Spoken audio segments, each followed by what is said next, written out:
Yeah, I mean, I got back from Wembley just. I'm going back there tomorrow for the weigh-in. Okay. Have you spoke to George or any of the team? No, I don't. I haven't had much to do with George since. I haven't seen or spoke to George since him and Adam split.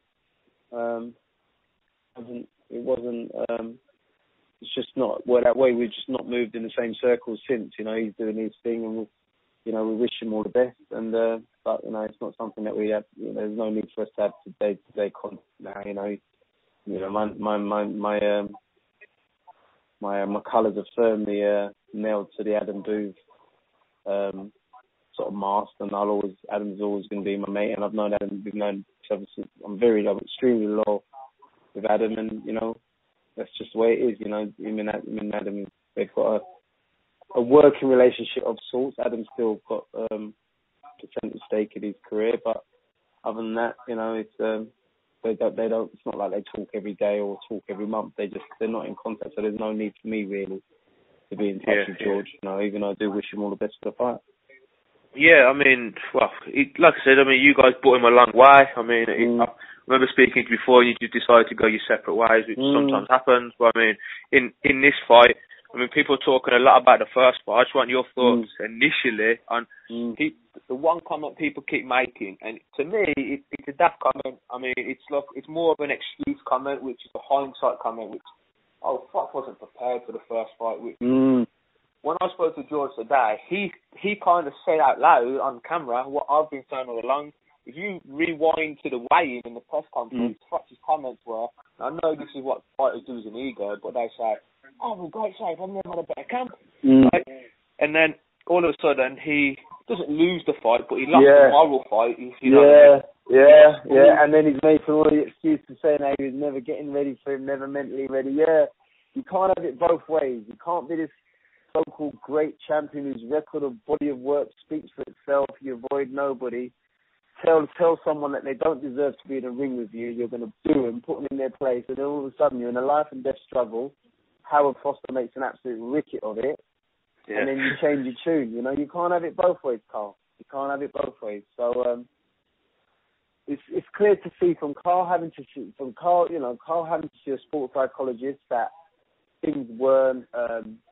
That he has got an issue with George more so than anybody else. And I always, in the lead up to this fight, my one concern for Carl was the fact that he was really did bother him that George was showing him no respect. George was the first opponent that Carl had met in many a year, even going back as far as Jermaine Taylor. They all showed Carl a level of respect, whereas George is the best wind-up merchant in the business, and he showed him no respect, and it really did bug Carl. It still bugs Carl. And that is why he had to go and see a sports psychologist. And now we're going to have to see whether it works. You go and see something, you go and see a sports psychologist because you've got an issue with something internally or with a person. That's why you go and see a psychologist of sorts. And so, you can't get away from that. I tend to think that it was an internal thing because it can't be an internal thing because Carl's always telling us how well he trains for a fight, how he leaves no stone unturned. He works hard, his record of his body of work speaks for itself. And don't get me wrong, Spencer Piron said it right on his podcast, Carl should be knighted for his body of work. But just because you've created an amazing body of work doesn't mean everybody should respect you. You have to earn it from this person. Yeah, of course. And that's what he will do in this second fight, Yeah, and this is what the word that keeps getting bandied around is experience now. I don't think people look as deep into that word as what that should do because, yes, in age and years and in terms of the A-level fighters, Carl has that experience over George. However, like you said, you mentioned the word respect there.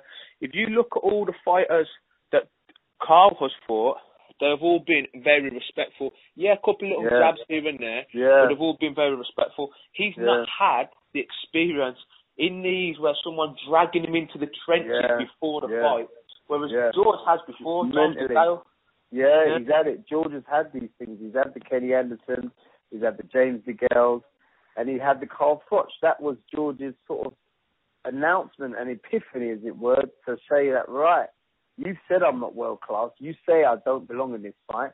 You've convinced the British public to the point where when I get in the ring, I'm getting booed.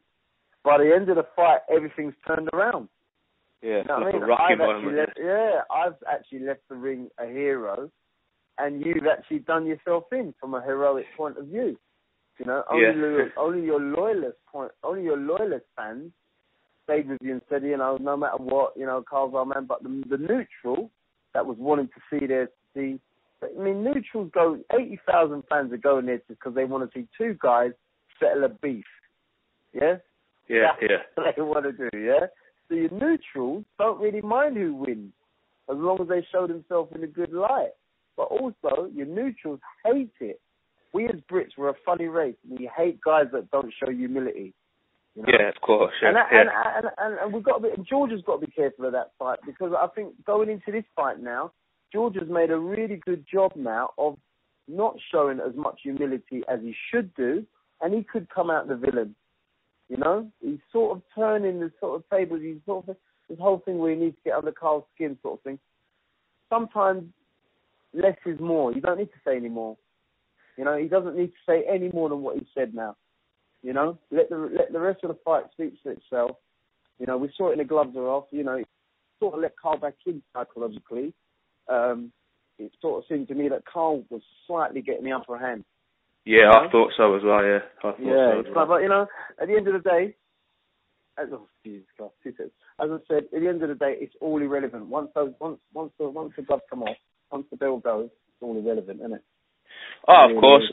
Yeah. I mean, like I said, for me, I mean, people talk about, obviously, we'll see a different Carl Froch, and it was a poor Carl Froch. For me, it wasn't a poor Carl Froch. It was the way George made him look. Exactly. Listen, we are not going to see a different Carl Froch. All Carl can be is be more aggressive, and that's the norm. When he's not fighting at Arthur Abraham, he's fighting a very good, mobile, hard-punching, young, hungry super middleweight. Yeah, he's not fighting. He's not fighting. He's not fighting an Arthur Abraham. He's not fighting a static opponent. He's not fighting an over-the-hill Kessler. This is a young and hungry George Groves. So he can't come out and stand off and box with him because he won't win. He's just got to be overly aggressive, and we've got to see whether that works. Whether George says to himself, right, I'm going to box you and box you smart and just keep pot-shotting you, but hit you with hard shots every round. Or does George lose his rag and end up getting into Carl's kind of fight, which I think he'll come off second best if he does that. Yeah, I totally agree. I mean, me and you spoke previously. I mean, if you look at Carl's resume, I mean, don't get me wrong, he's one of the best resumes in the history of British boxing, people will say. But, without a doubt. But if you look, like, Jermaine Taylor, he can box. He stopped Jermaine in the last round, but Jermaine dominated the whole fight. Andre Durrell. Carl struggles with boxers. Yeah. You know, so if you're George and you're a good, strong boxer, why would you give Carl the advantage in the early rounds when he's going to be young and strong and fresh? And Carl's just got he's got a great engine, so he can start quick, have a rest in a couple of middle rounds, and then come on late. You don't want to do that. Don't let him start quick. Keep negating what he wants to do by boxing him, and then you come on late in the fight. You never know. George could cause a late stoppage. But if he engages Carl early and he goes punch for punch and basically gambles, then he's going to lose. Yeah, I totally agree. I mean, George was saying as well, then he says, with Carl was a 12-round fighter. For me, I agree with what George says. If Carl starts slow, he comes on strong, which is like he did with Andre Ward. I mean, in the last 2 rounds, he was strong. Yeah. But if he starts fast, he actually generally tires.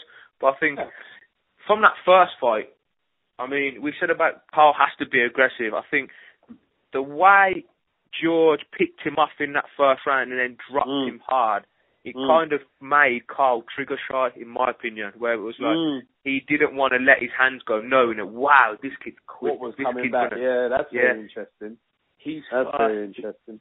But then what Carl does is he throws these cluster of punches from all sorts of angles. So if you do swap lots of shots with him, chances are he's going to land. George has to just punch around these shots with ones or 1-2s or 2s. That's it. 1s, 1-2s. That's all he needs. Just keep popping him hard. Just because you've nailed him, excuse me, don't steam in and finish off an exchange like it's your last exchange, like you're trying to end it. Because what I'm trying to say is there were times in that last fight where I always say at world title level, it's a war. Yeah, it's a war. And how a war's settled in history by a series of battles. And there's some battles that we had against the Germans that we said, right, even though we're going on the offensive, we will retreat at some point. Yeah, we will retreat at some point. Yeah, and then we'll come back stronger. And that's what George will have to do. He's got to box smart. He's got to say sometimes, all right, Carl, you have this round, but I'm not going to get hit or hurt. I'm just going to keep blocking, keep nullifying it. Or look to the judges like you're outworking me, but I'm not going to let you land. And there's a difference. That's what the clever fighters do. Whenever everything's about clever, sometimes it's just not about getting hit in a round. Don't get hit every round. Do you know what I mean? The man that really kind of summed that up was David Hay against I mean, I think there was 5 punches landed in the whole fight, and David landed all 5. Exactly. It was, you know what I mean? It's just, which is why, like, you get some fighters, I mean, Sugar Ray Leonard did it well, Floyd Mayweather does it well, where they say, they take away your best attributes from you, which in this fight, like you said it earlier, you hit the nail on the head earlier, where at the time, like, George was outboxing and he was out-toughing Carl, but then he got dragged into the trenches into a Carl fight game. Just because you're out-toughing don't mean you need to keep doing it. You don't need to keep doing it. As I said, it's a series of battles, and some battles you will have to lose. You'll lose the battle, but you'll end up winning the war, which means you'll win the fight. Like years ago, Mildred Taylor fighting Julio Cesar Chavez, beating him up every round, but for every 5 shots that he landed, the 2 shots that Chavez landed was busting him up. Yeah, and he was never the same again. Do you know what I mean? Even though it's a controversial stoppage, you watch it, he's getting busted up. You know? Yeah. So I totally agree. You don't have to, you don't have to win every minute of every round to be successful in this fight, you know? Yeah, I mean, I totally agree. I mean, I've said from since that fight has ended, it's a crap stoppage. I mean, in fairness to the referee, he fucked up.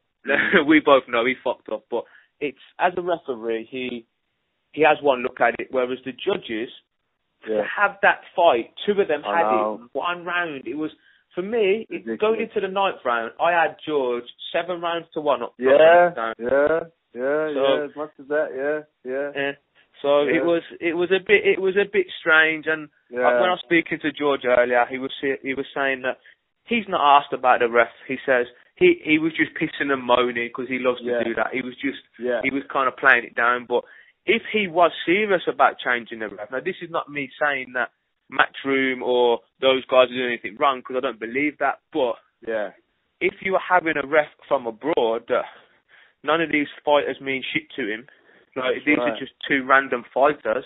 It's probably going to be a bit more, down the middle, you know what I mean? Because if you have a ref and know both fighters, I mean, when Floyd Mayweather fought Ricky Hatton, the accusation was, they wouldn't let Ricky fight his own game, which he did, but he just got beat at his own game. It's like when Maidana fought Floyd Mayweather recently, people are saying, if Kenny Bayless was refereeing that fight, that he would have separated it, which at times he probably could have got points from one or at times both fighters. But they're both at it. That's what I mean. So it depends on the ref. I mean, some refs have different philosophies, but I just think a ref that needs to call it down the middle.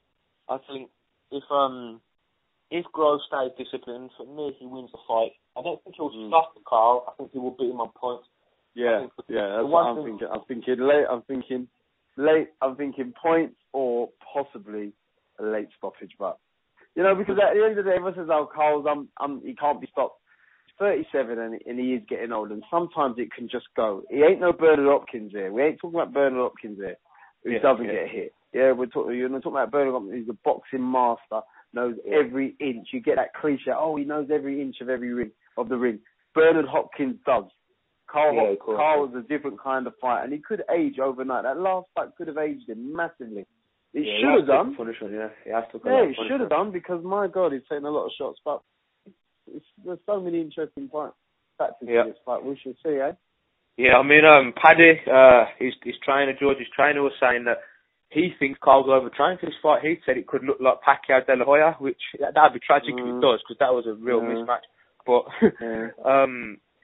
and I don't want to name the names, but there's a few commentators and pundits out there that were sitting around doing their little ringside radio channel, and that they were talking off there saying, look, we kind of get that impression as well that Carl's overtrained for this fight, which.